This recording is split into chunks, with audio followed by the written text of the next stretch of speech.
नमस्कार, मी तुम्हा सर्वांचं स्वागत करतो मनोज भोर ऑफिशियल या माझ्या यूट्यूब चॅनलवर। शहरातनं गावामध्ये भात लावणी करण्यासाठी म्हणून हे सगळे सोयरे आलेले आहेत। आपण या अगोदर त्या मालकाशी पण बोललो, विष्णू पंतशी।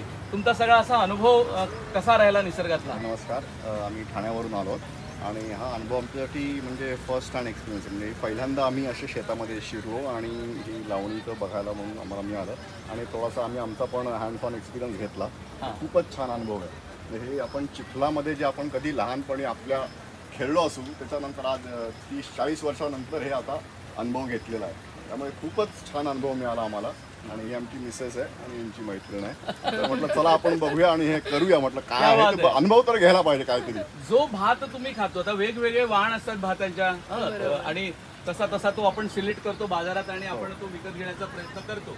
पण आता हा अनुभव तुमचा ऑल टुगेदर अत्यंत वेगळा होता। हो, म्हणजे आपण डायरेक्ट जातो शॉपमध्ये आणि परचेस करतो। हा सगळा जो एवढा मोठा प्रोसेस हा आत्ता बघितला, म्हणजे फक्त वाचतो या गोष्टी, अनुभवत नाही। म्हणजे आम्हाला आवडलं असतं आमची मुलं आमच्या बरोबर असती तर, की हे सगळं बघा, अनुभवा, म्हणजे हे किती कष्टाचं काम आहे आणि त्याच्यानंतर जे उगवतं ते तुम्ही खातात, पण ते सगळं डिरेक्टली ह्या गोष्टी होतात। याचा अनुभव असा मिळतो। त्याच्यामुळे जेव्हा बघितलं ना की ह्या गोष्टी होत आहेत, म्हटलं चला ॲटलिस्ट अनुभव घेऊया, काय चिखलातनं जाऊन काय मजा येते आणि त्याच्यानंतर पुढे जाऊन या गोष्टी किती कष्टाच्या ही लोक करतात। म्हणजे आम्ही फार काही केलं नाही त्यांच्यासाठी, हे म्हणजे जे ते करतात आपले शेतकरी, त्यांच्यासाठी खरं शतशः त्यांना आभारच। म्हणजे आपण जे खातो त्यात अनेकदा भेसळ असते, अडल्ट्रेशन असतं आणि काही त्याचा आनंद आपल्याला लुटता येत नाही। आता यांनी बऱ्याचदा भात पिकवतात, हे आपल्या कुटुंबियांसाठी पिकवतात। म्हणजे आपलं खाद्य आपल्याला जे म्हणून काही हवं असतं तिथे आपण स्वतः पिकवणं ही जी काही कॉन्सेप्ट आहे, संकल्पना आहे, म्हणजे ग्रामीण भागामधली, ती तुम्हाला कशी वाटते? ती खूपच चांगली संकल्पना आहे बेसिकली, आणि सगळ्यांनी जसं एकदा तरी आयुष्यात अनुभव घ्यावा। कारण का शेतात उतरणं, चिखलात पाय घालणं आणि त्याच्यामागचे कष्ट कळल्यानंतरच आपल्याला त्याच्या ॲक्च्युली जाणीव होते की किती कष्ट असतात एक एक धान्याचा दाणा पिकवायला।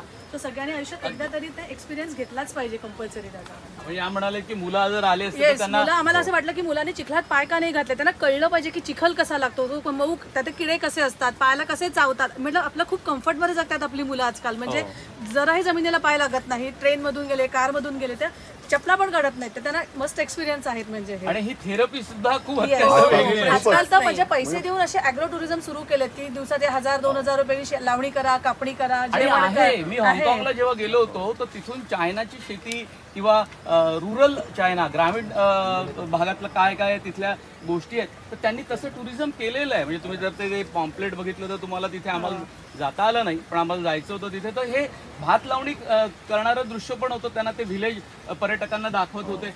पण निसर्ग अत्यंत सुंदर, खूप बहरलेला आहे। बरोबर आहे, खूपच सुंदर निसर्ग आहे। आम्ही सहज वरून विचारलं त्यांना, आम्ही वरून, म्हणजे ह्यांनी आम्हाला फक्त सांगितलं की इकडे बघ हे भात लावणी कापणी चालली आहे, तर आपण बघूयात का। तर आम्ही एक क्युरिओसिटी म्हणून फक्त इथपर्यंत आलो आणि हे सगळं बघितल्यावर खूप असं वाटलं की आपणही करूया हा प्रयत्न, म्हणजे आमचा प्रयत्नच होता।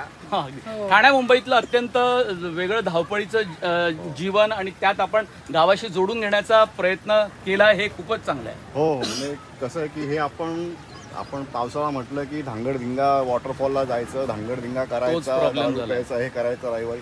पण मी तर म्हणतो की काही ग्रुपनी असं येऊन थोडी जरी मदत केली या लोकांना, अशी येऊन की एक दिवसाचं आपण श्रमपरिधान म्हणतो आपण, त्या टाईपचं असं काही केलं की ह्यालाही मदत, तुम्हालाही एक अनुभव, शेतामध्ये येऊन आरोग्यवर्धन, तुमचाही व्यायाम होतो, एक्सरसाइज सारखं होतंय। खूपच चांगला अनुभव आहे हा, असं करायला पाहिजे सगळ्यांनी।